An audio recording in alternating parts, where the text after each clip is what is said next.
Hey everybody, I've been promising a new course for a long time now, and I'm excited to say it's finally here. And what's more is that I'm going to be doing a big old chunk of it for free right here on YouTube, but more on that a little bit later. For those of you who are new here, my name is Mark Queppet, and I'm a masculine self-mastery coach, and I've been doing it for about a decade now. And this course is going to be my attempt at sharing with you guys and teaching you how to utilize the most powerful concept that I've come across during all of this time. So, without further ado, the course is called Man on Fire. Okay, and this is lesson number 1.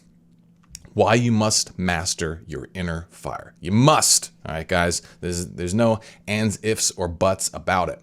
And in this, we're going to be introducing a neuromasculine framework for unlocking your most potent power and becoming the man that you're meant to be. Sounds a little lofty, sounds a little abstract, but don't worry, we're going to break it all down. And I hope by the end of this, I'm going to convince you that you need this power, and I'm going to start giving you the insights of how it's going to work, okay?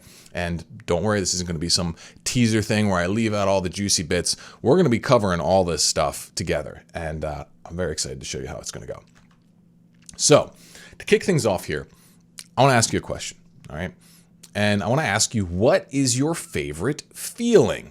Maybe a little bit of an odd question, but it's an important one, okay? And I don't want you to think about drugs or sex, okay? Outside of drugs and sex, what is your favorite feeling? Okay, maybe you think, I like to eat a good meal, or maybe getting a massage. That feels good. Or maybe a workout high, right? You know, all these things are great things.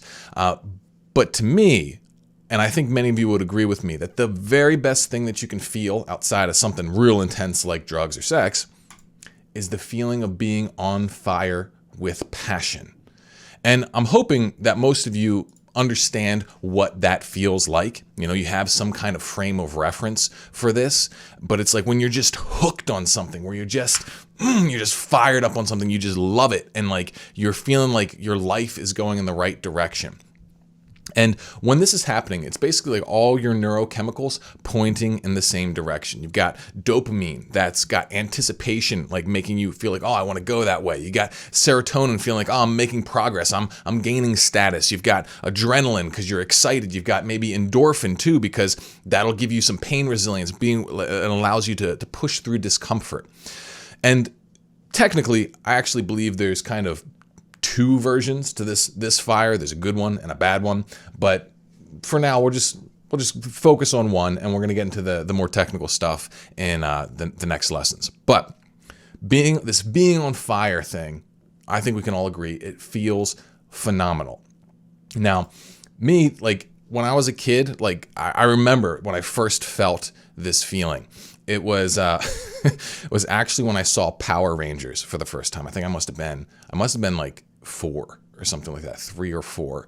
And Power Rangers came on, and my heart started beating because they were just like kicking the putties in their chests, and they're exploding. And for those of you who don't know, it's just like a superhero show where these people, they would, dress up in these super costumes, and then they would beat these bad guys up, and they'd hop into like their megazoids, and which were like giant mechs, and they'd fight, and it was just like a kids show. But I saw it, and I was just like, whoa! And it just like, I felt like that's who I wanted to be. And like ever since then, like I was obsessed with like being a superhero. I would, this picture here, like I had this costume, that's the Green Ranger, and I had this it's like a little dagger with a flute on it, and I just like, which would call, of course, your giant mech, and I would like prance around the house, do combat rolls in every room, and I was just like fighting bad guys just left and right, and I just like felt so hyped up. And as I got older, I felt this in a lot more places. Like I felt it at sports games, when, me and the team were getting pumped up, or we just like won, or we're, trying to mount a comeback. Like I would feel it in video games. I would feel my heart pounding when I was about to take on the boss, or, I got a new video game, just getting so excited about it. And then as I got, older too, I would feel it more with like partying and stuff, like, oh, it's time to go out, boys. Sometimes I would feel it when I first got into lifting in college with like my buddies. We'd all just like pound a bunch of workout and, hit the gym feeling like, we're the coolest dudes around. And just this feeling of being pumped, being on fire. right? And I felt this then later too, when I was going and starting my business. At different points in my business, I was launching a new product and that sort of thing. So this feeling of being on fire, all right, I think we can all agree, like, this feels good. And actually, I want you guys to let me know in the comments where you felt the most on fire in your life, because I think there's probably some common experiences out there, but I want to hear from you guys. Where did you feel it first? Where did you feel it the most? Just let me know.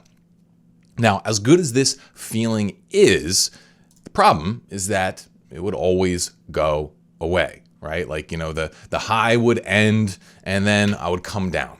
And there are certain periods where it would last longer, right? Like with the launching of my business, I felt it for like weeks, or the lead up to a new product, or sometimes even just like a new video or something like that. Like I would just get, it would last longer. Sometimes it would just be a fleeting thing, just be like, oh, Friday night, time to party. Whoo, I'm alive. And then like, Sunday rolls around. It's like, I don't feel alive anymore, right? So this fleeting kind of element to it really, really frustrated me. And if I'm going to be honest, the majority of my life, I had none of this spark. Well, maybe not the majority, but a lot of my life, especially during the darker periods, I just felt like I had nothing. And I see this with a lot of guys today. I think many guys are losing access to this spark, this capacity to live and be on fire at an alarming rate. So why does this happen, right? First of all, do you agree with me? Like, let me know in the comments if you if you disagree with me. But I think most of us can agree that many guys today are falling into a state of rather uncomfortable apathy, right? And it's a question, like, why? Why is this happening? Well, to answer this, we've got to understand what causes it. And being on fire, I believe it's the result of alignment between your instincts and your intellect. So we can kind of break ourselves down into a couple of sub-personalities, all right? When we just think of instinct or intellect, we think of these as like tools or aspects of ourselves. But in reality, if we really start working with them, we find that they really have kind of their own motivations, their own characteristics, their own agendas, their own stories, their own perspectives. And they're actually better thought of as sub-personalities. So I think of like you have your terminal self, which is like your more rational aspect. And then you've got your primal self, which is more of your instincts, okay? And these guys, they got to be working together in order for you to catch fire. And in order to do this, they have different centers of operation. So we've got your male brain, okay? And then we've got your male sex hormones. Now, technically, I believe both men and women can be on fire, but I believe the male biology is particularly suited to operating on this on fire state. And I think it just has to do really with the testosterone and the way the man's brain works, okay? Because testosterone has been shown that it makes guys crave hard things and find pleasure and joy in challenge, right? And women, they can tap into this, but I just don't think they've got the machinery to live there. But I think men actually can. Men can live in this state. And maybe, some outlying women can, and maybe some outlying men can't. But in general, I believe that this kind of fire is the birthright of men, and it's the unique masculine power. I think women, they've kind of got their own power, their own feminine mystique, but honestly, without being able to get inside of one of their heads, I don't feel comfortable enough like that I understand it to really say what that is. But it's clear they've got their own power. But this, I'm pretty confident this is something that we men are made for, and we have to learn how to master it.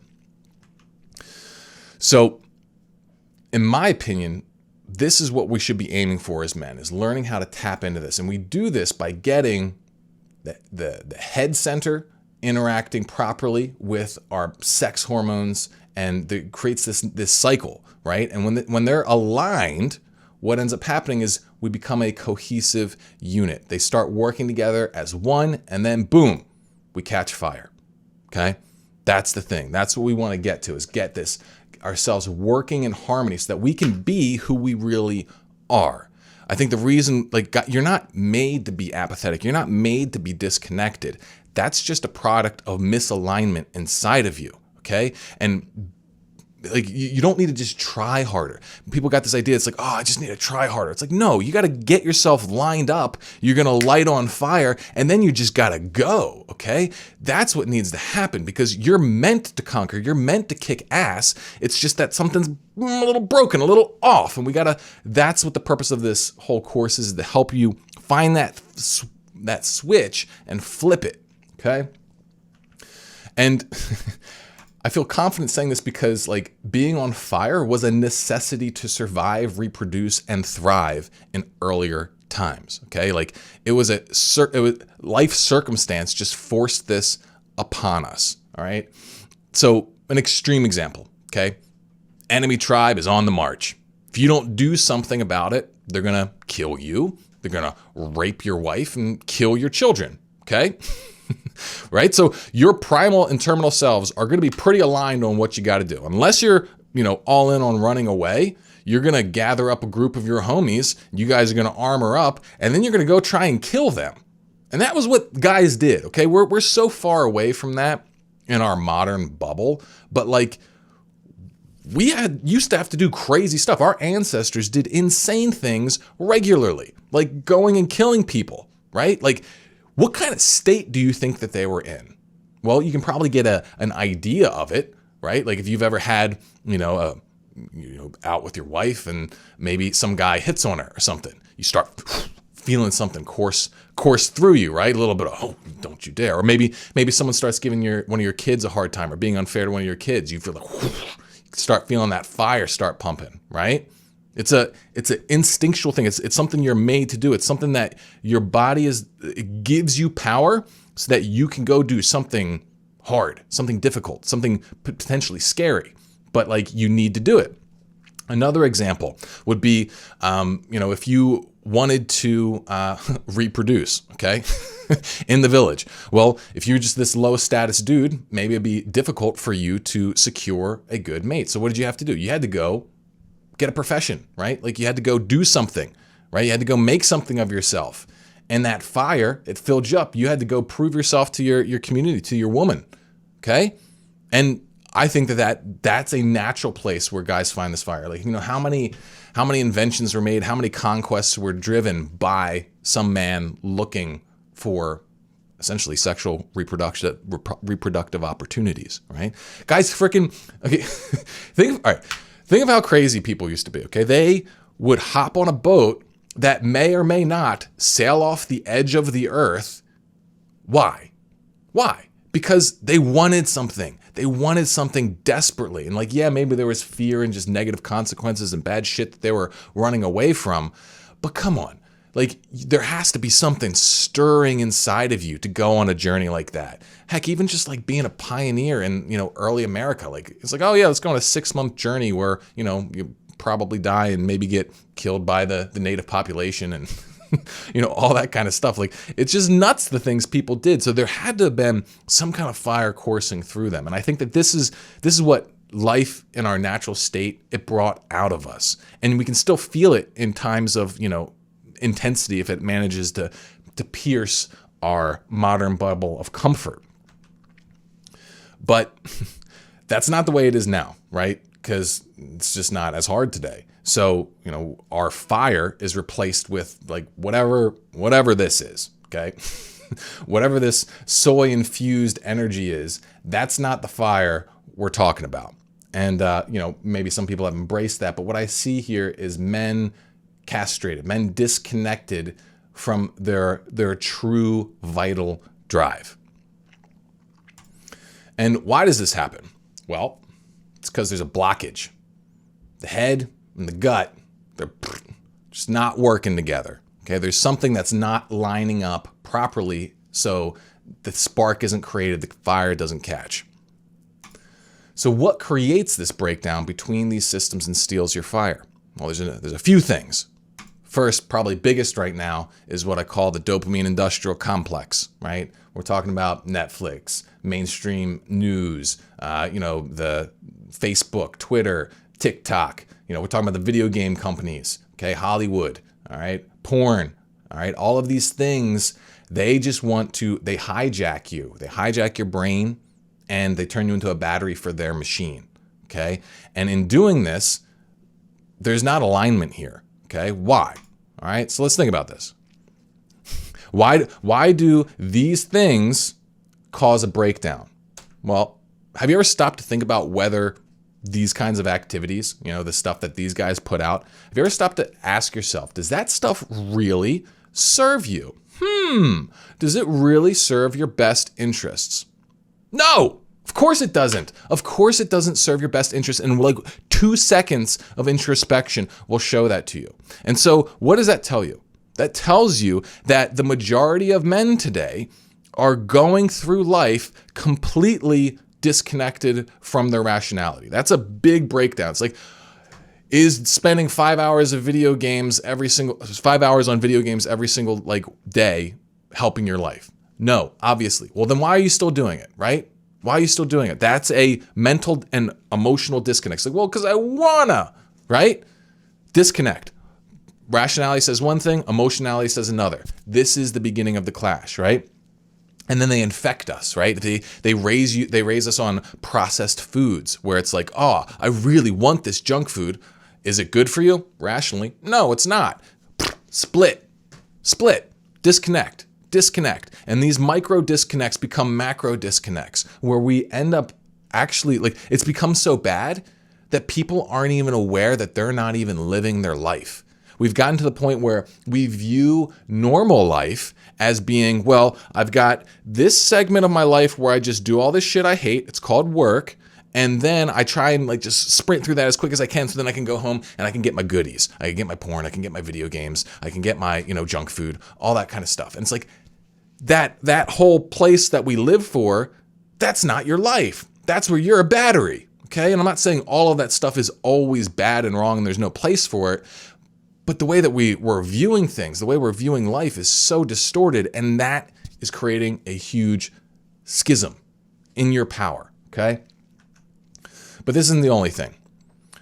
There's also a very strong lack of developmental path for men, okay? Like it was clear in the past, like what you were supposed to do. Maybe not always, but in general, our previous societies, they had an idea of what it meant to be a man. Maybe you would follow your father, or you would go, do XYZ. You'd go through this rite of initiation or whatever, and you become, a man of the village and that sort of thing. But today, there's nothing like that, right? There's no clear path. The one previous clear path of like you go to high school and then you go to college and then you get a good job.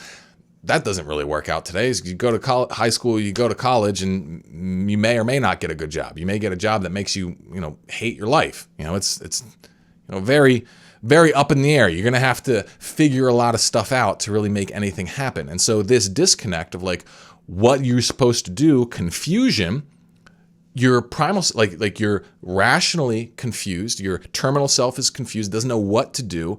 And so your instinctual self, your primal self, it doesn't know where to send the energy. And so it's disconnect, okay? Fire lost.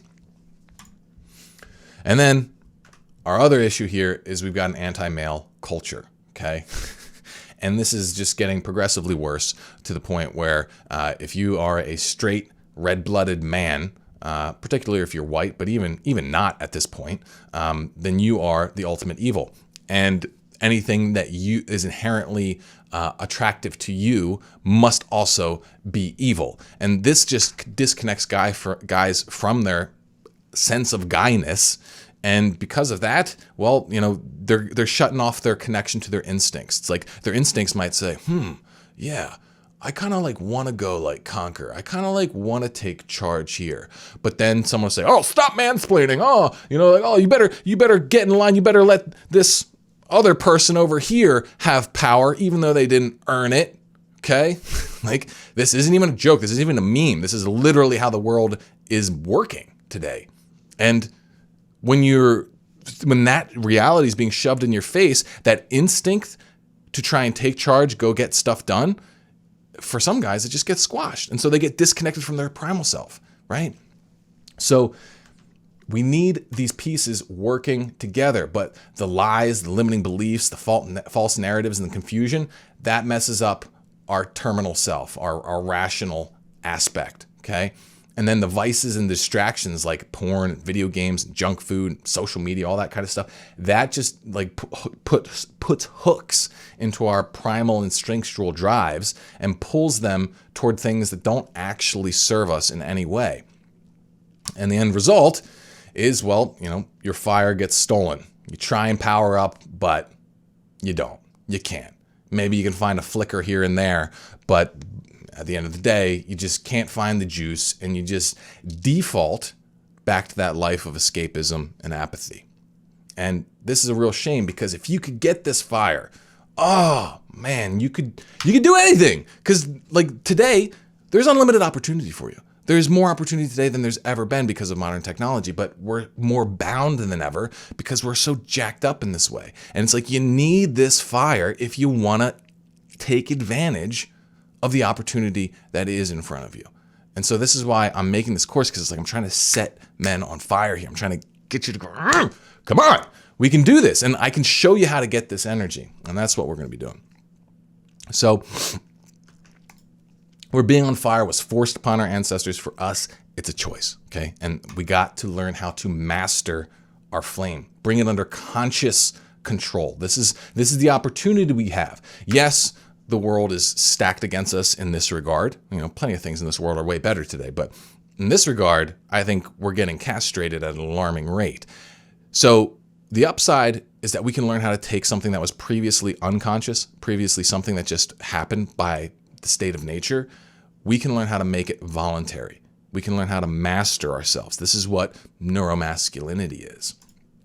It's this idea that we're really going to be getting into the mechanics of this, and that it's possible to master it in the same way that we understand the science of getting bigger and stronger and that sort of stuff. We can understand the practical components of setting ourselves on fire motivationally. Luckily, I believe I've already cracked the code on this issue by really kind of by accident.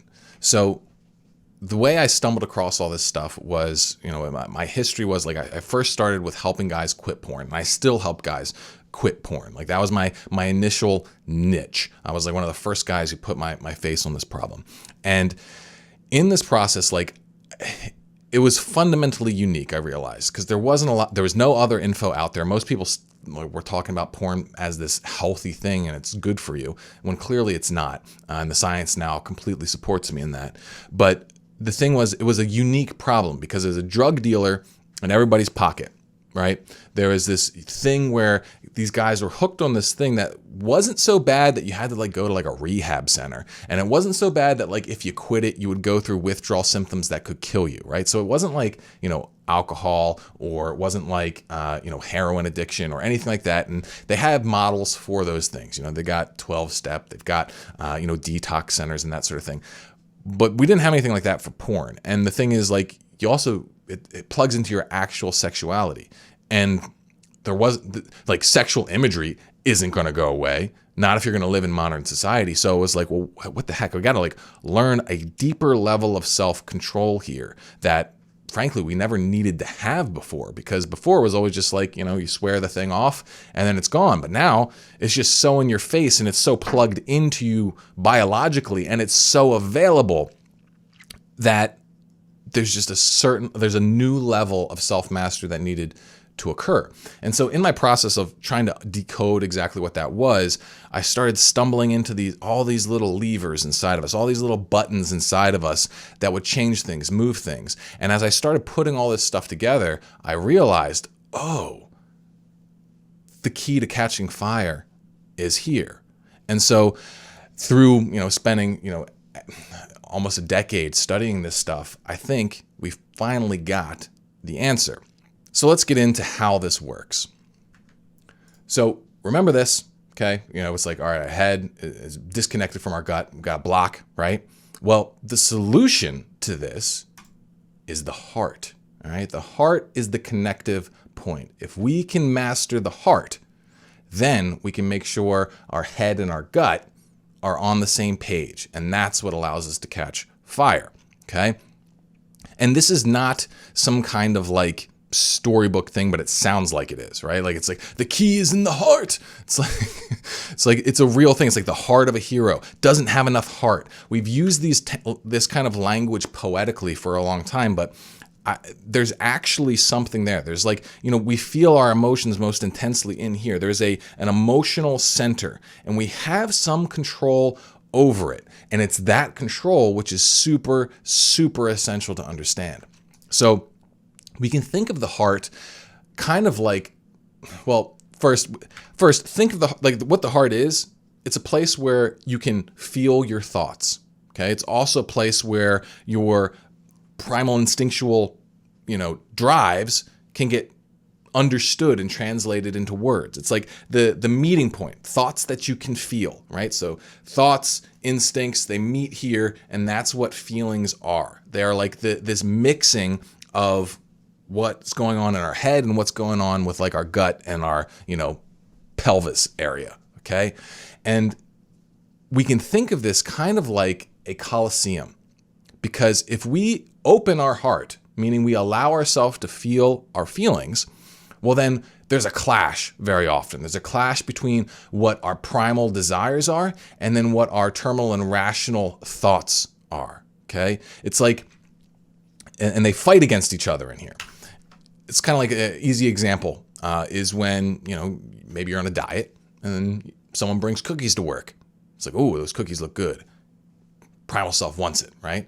And then your terminal self has something to say, like, well, we shouldn't have that, right? And then boom, there's a clash. You feel a tension, a stress, right? And this tension and stress, it creates kind of like a heat, it becomes like the heart is the crucible of the mind. It's the place where this conflict heats us up. It creates a powerful force. And this is where, the fire actually starts to come from. But for many of us, it's not purified, right? Like if you have really crappy metal, mixed together, it's when you heat it up, the impurities need to be removed before you can make something useful out of it. But the problem is this is very uncomfortable, right? It's a very uncomfortable process to deal with conflict. This is, the whole idea of cognitive dissonance. That's what it is. It's like, we think two different things, or, reality says one thing and our thoughts say another thing, or, our feelings say one thing and our thoughts say another thing. And this conflict, it's very uncomfortable, creates this tension, and you can choose to feel it or not, right? You can either open your heart and feel the feelings, which then gives you the ability to purify what's going on, basically process everything that's happening, or you can close your heart, okay? You have just two choices, really. And, if you're interested in philosophy at all, there's all these, different ideas about like free will. It's like, does free will exist, and that sort of thing. And where I stand on it now is that everything's mostly deterministic, but free will does exist, but it's just binary. Either we can choose to open our heart and allow the reactions to take place, or we can close them. We can say, no, I'm going to let disconnects live inside of me, okay? And I think that's the only thing we can really control. It's this shudder in the heart. Will I feel or not? Feel or not? And it's not even something that you can control all the time in every instance. It's something where you get opportunities to do this. And through training, you can get more and more opportunities to condition it till eventually you're just open, and then you are unfolding as the creature you are meant to be, which, in my opinion, is, a masterpiece of God's work. And that's ultimately your calling, by learning how to live with your heart open, which allows all of this stuff to align. You set on fire and you live your life the best you can. But if we can keep this heart open and we can allow this alignment to occur, then primal and terminal self, they fuse. So another Dragon Ball Z gif here. They're doing, what do they call it? Go tanks or something like that. It's like Trunks and Goten. They're fusing together and they become one person, right? That's kind of like what the heart allows us to do. It gets these two going together. So to kind of recap where we're at so far, we've got these two pieces, terminal self and primal self, all right? And in the terminal self, we've got this head center, okay? And then our primal self, we've got this gut center. And the reason we have these extra circles here is because of the personality. You're not, your head center, if you're gonna like tap into your logic, it's not just logical, right? It's got some kind of connectivity to your lower self, but it doesn't have control over it. Meaning, in a very technical sense, your head cannot directly control your emotional neurochemicals, right? You can't make yourself want something just through force of logic, okay? That part of your brain doesn't have access to those controls, okay? And then likewise, the primal self, it doesn't go all the way up to the head because the primal self can't think rationally, right? It has a rationality of sorts, which is kind of like what's been conditioned into it, but it's not able to do abstract reasoning or long-term planning or anything like that, okay? So there's limits to both of these, but you notice they both pass through the heart area. And this is where we need the third person of the triune self, the spiritual self, okay? The spiritual self with the heart center. And this is what Man on Fire is really about. It's like teaching you the mechanics of the spiritual self from the high level all the way down to the nitty-gritty practical of how you utilize this day to day to continuously live on fire, okay? And what's cool is if we take all these together, maybe some of you have seen this symbol before. It's the old symbol of my work, right? This is the harmonic symbol. It's like the symbol for me of inner work. This symbol actually appeared to me like when I was like 22, and it's just like a vision, and I wrote it down, and I was like, this is the key to something. And I realize now it's the key to catching fire, or at least part of it. I realized later that you could take this symbol and rotate it horizontally, because like if this is inner work, like personal work, if you duplicate it and rotate it horizontally, you get this, which is the symbol of outer work, this horizontal where you have give and take. And we're not going to get too much into that right now. But I just wanted to show you, you see, if you zoom in on the heart here and you look at this, well, that's how I got the symbol for the Self-Mastery Club, in case any of you were wondering. The main point here, though, is that there is a method to unleash your fire, okay? And it comes down to you learning how to master your spiritual self. That spiritual self, which is the open heart, that is the part of you that can align your head and your gut, all right? If we can get that part going, then it's like, I think everybody knows this. Everybody knows this, that like deep down inside of them, there's this monster, there's this power, there's this force, and they get little hints of it, especially when they're like watching an action movie or a sci-fi fantasy movie, whatever it is. They see it and they see these heroes doing these heroic things, and something stirs inside of them. And they're like, oh, that something's right there. Something's right. They feel it just vibrating, right? And maybe they feel it at different areas of their life. That's your calling. You're not supposed to just feel that sometimes. You're supposed to feel that all the time. All the time. Okay? And you can. You can. If you know how it works. We just deal with this disgusting, toxic world that has poisoned us all, poisoned us psychologically, endocrine-wise, spiritually, okay? Like, we gotta fix these things if we want to be who we're supposed to be, who we're built to be.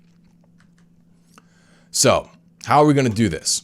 Well, step number one is I want you to sign up for Manhood Mastery.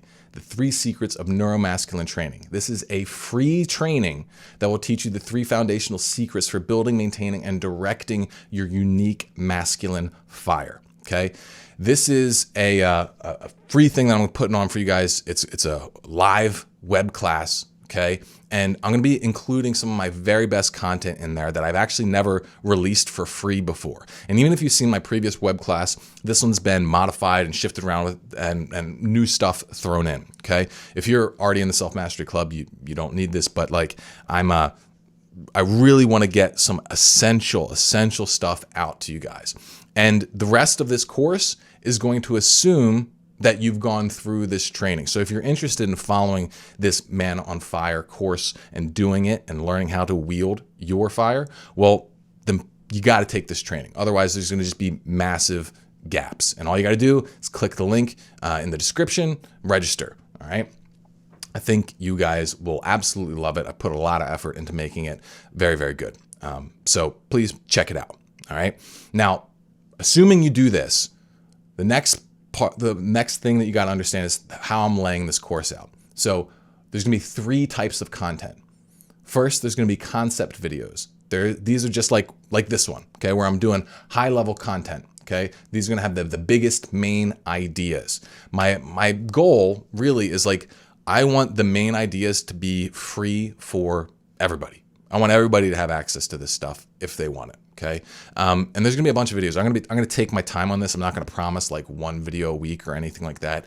I'm just going to do it at the rate at which I can produce my best work. Okay. I'm still going to keep doing, the podcasts and stuff like that in between, but this is stuff I'm going to take my time on, make sure that I'm really drilling into and giving you guys the very best that I can.